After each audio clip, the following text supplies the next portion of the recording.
به نام خداوند رحمان الرحیم. سلام و احترامات و مردم شریف. پیش از همه درباره گفت و شنیدی ایران و امریکا در پاکستان که چه خیلی که میدونید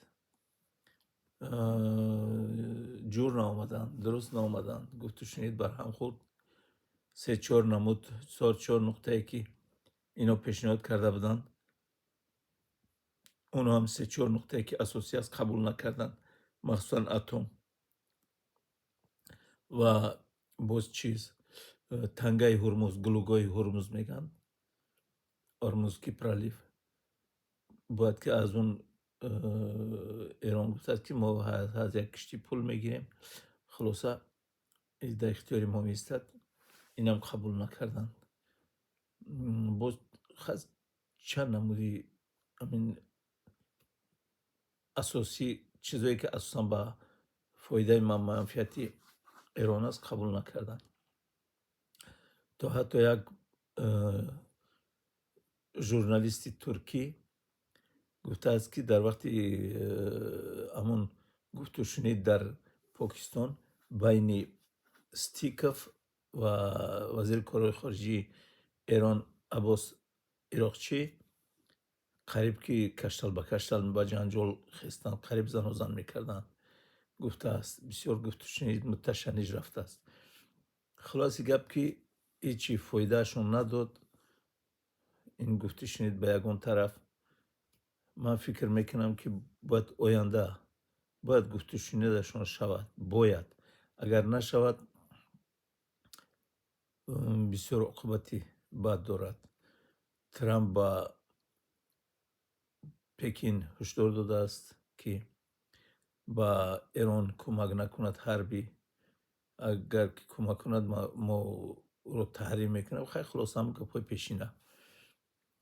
باز خلاصه بین بعضی انالیتیک ها بین بعد جنگی از ایران و امریکا و اسرائیل خلاص شوند، باید که نوبتی ترکیه شود. ترکیه بین اسرائیل و ترکیه.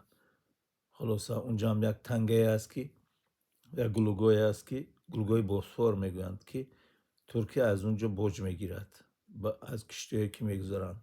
بسیار مهم جا است تنگه بوسفور. خلاصه اینجا با بسیار چیزایی است که مخفی که ما نمیدونیم، اونا پسی پرده میگذارند این گپ ها. برای همین خدا عاقبتش به خیر بیارد، جنگ و جدال بس شود. در نامعلوم چی گپ می شود، هیچ که پیشگویی کرده نمیتواند. حالا من فکر میکنم مخصوصا که باید که همین قطعی همین جنگ خاتمه یابد. به فکری من به خاطری که امریکا هم اونقدر قدرتی که پیش داشت و یراقایی که داشت و قدرت نیست شد. در قاره همون عربستان همون جایگاهی که پایگاهایی که داشت اونا هم کم شدن، شکست خوردن. مثلا ایران هم بسیار جاهاش مثلا خراب شد. اسرائیل بسیار خراب شده است. مثلا از چی خلاصه میبراریم که بسیاری همون بلاگرای اسرائیلی از گپ و کارشون کمتر شد، از گپ ماندند. بسیار وحیمه بسیاری بد میکردن. فکر میکردن که ما ایران رو در بین یک هفته غصب میکنیم، میگیریم، در اونجا کی رو میمونه؟ رضا پهلوی رو میاریم امریکا اونجا میشونیم، بعد کارش میفرمیم. مثلا چیه بگیم سر خم کرده کار میکنم که این گفتی همون چی که فکرشون خاک خورد، هیچ فایدهشون نکرد. باز چی گویم؟ مثلا خداوند که جنگ تمام شد در تمام سراسر دنیا بیزار شدیم از این جنگ جدال. کرانه روی سرشید با این جنگ و سرشید این چی بلا جنگ است. خداوند عاقبتش به خیر بیاره.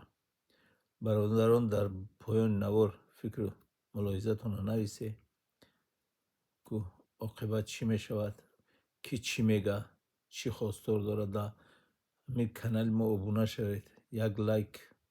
گفتم که ما همی چی نمیپرسیم از شما، پول نمیپرسیم، یاردم نه، هم دیلکه بزنه. این یگان جنایت نیست. یگان چین برای پیشویم کانالی ما یگان گپی ای پیش خدمونه میگم، گپایی که ای نوارا ای همون سایت ها میشنیم همینا رو میگیم. تمام دیگه.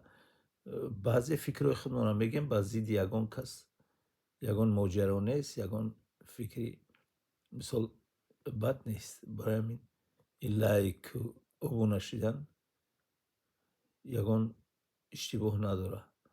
خلاصه برای همین فهمیدن عاقبت دنیا، سیاست دنیا، برای همین خوشمندیم لایک بکنه که مثلا نوارا ببینن، با ابونه شوید. حتما ابونه شوید که صف زیاد شود در کانال، یگان پیشروی کنیم. خلاصه در آنلاین بسیار صحبت کنیم. خدا نگهبان ما و شما باشد تا بخوری بعدی. پناهتون به خدا در گیجه باشه. خودتون احتیاط کنید. خدا نگهبانتون باشه.